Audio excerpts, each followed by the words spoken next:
Salam, necəsiz? Salam, çox sağ olun. Yaxşı olun. O əslində çəkiliş eləyək. Problem deyil. İdmanla aranız necədir? 12 judo ilə məşğulum. Judo ilə. Bunu saxlaya bilərsiniz 1 dəqiqə belə. Çox da saxlayıram. Çox da. Neçə dəqiqə saxlayarsınız?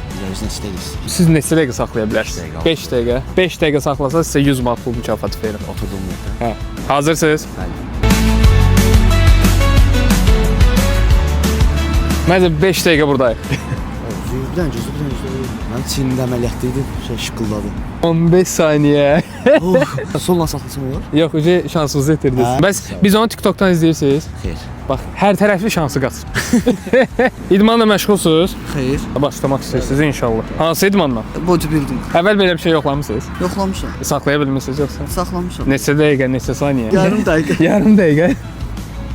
Nə oldu? Bəs. 18 saniyə olub. Əvvəl heç yoxlamısınız belə bir şey? Yox. Artıq 25 saniyə tamam oldu ki, siz saxlayırsınız. Bəli, saxlayıram. Lap ikisini də saxlayıram. Bizdə variantlar həmişə çoxdur. Artıq 15 saniyə olub ki, qantellərimiz havadadır.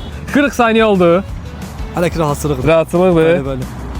Ay. Tam-tamla 1 dəqiqə 30 saniyə. Sizi təbrik edirəm. Bizdən 100 manat pul mükafatı qazanırsınız. Biz onu TikTokdan izləyirsiniz. Xeyr. İzləsəydiniz 100 manat yox, 200 manat verəcəkdik sizə.